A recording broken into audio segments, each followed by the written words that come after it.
ये जनाबे कुमेल बिन ज़ियादना रोजाना नजदीक आवेली है। હવે આ જહાજ પછી આપણે જનાબે કુમેલ બિન ઝિયાદની જહાજ કરવા માટે જવાના છીએ। હન્નાનાનો અર્થ થાય છે ગિરિયા કરવો, રોવું એવો થાય છે। આ નામ પાડવાનું કારણ એ છે કે જ્યારે મૌલા અલી અલૈહિસ્સલામના જનાઝાની અંતિમ સમયે અહીં જે થાંભલાઓ હતા તે રડ્યા હતા। બીજું કારણ એ છે કે કરબલાના બનાવ પછી અહીંના લોકોએ ગિરિયા કર્યો હતો। એના કારણે આ મસ્જિદે હન્નાના કહેવામાં આવે છે। તારીખમાં જોવા મળે છે રિવાયતોમાં કે અહીં એક થાંભલો અથવા દિવાલ હતી। જ્યારે રાત્રે મૌલા અલી અલૈહિસ્સલામના જનાઝાને ગુફાથી લઈ જવાનું થયું ત્યારે તે થાંભલો અથવા દિવાલ દુઃખ અને ગમના કારણે નમી ગઈ। પછી આ થાંભલો અથવા દિવાલની જગ્યાએ મસ્જિદ બનાવવામાં આવી। ઇમામ જાફર સાદિક અલૈહિસ્સલામથી ફરમાવ્યું કે નજફથી ગુફાના રસ્તા ઉપર આવેલા થાંભલા વિશે પૂછવામાં આવ્યું જાફર સાદિક અલૈહિસ્સલામને।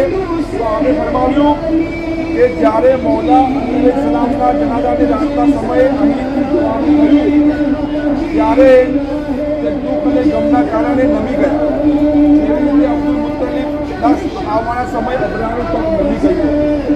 બીજી જગ્યાએ લખવામાં આવ્યું છે કે શહીદાને કરબલાના સર મુબારક ગુફા લઈ જવામાં આવી રહ્યા હતા ત્યારે આ મસ્જિદમાં શહીદના સર અને ઇમામ હુસેનનું સર મૂકવામાં આવ્યું હતું। ત્યારે કહેવામાં આવે છે કે આ જગ્યાએ એક ઇન્દ્રીના રોવાનો અવાજ સંભળાયો જેનું બચ્ચું ખોવાઈ ગયું। રિવાયત છે કે ઇમામ સજ્જાદ કુફા અને નજફની વચ્ચે 3 જગ્યાએ પોતાના ઘોડા ઉપરથી રોકાણ કર્યું હતું, ત્યાં નમાઝ અદા કરી હતી। તેમાંથી એક જગ્યા મસ્જિદે હન્નાના પણ છે। જ્યારે આપ આ જગ્યાએ રોકાયા તો તેનું કારણ પૂછવામાં આવ્યું તો આપ અલૈહિસ્સલામે જવાબ આપ્યો મારા જજ એટલે મારા પિતાના સર મુબારક અહીં રાખવામાં આવ્યું। તો આ એ જગ્યા છે કે જ્યારે ઇમામ હુસેન અલૈહિસ્સલામના સર મુબારકને જે મક્કામાં જગ્યા છે એ જગ્યાએ ઇમામ હુસેન અલૈહિસ્સલામના સર મુબારકને જ્યારે કરબલાથી ગુફા તરફ લઈ જવામાં આવ્યું હતું ત્યારે મૂકવામાં આવ્યું હતું અને લૂંટાયેલો કાફલો આ જગ્યાએથી પસાર થયો હતો। એટલા માટે આ જગ્યાએ ને મસ્જિદે હન્નાના જે રોવાની જગ્યા કહેવામાં આવે છે। તો આ જગ્યાએ આપણે આ મુજબ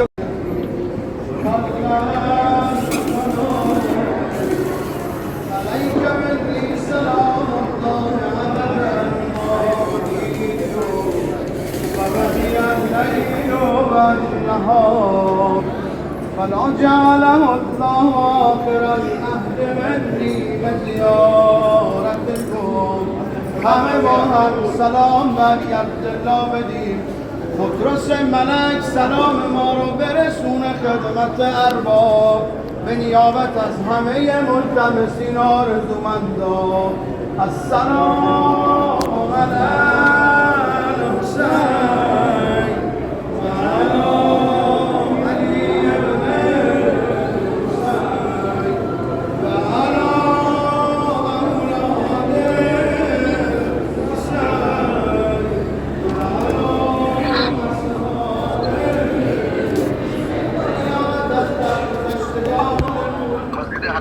Yes, good, shabash.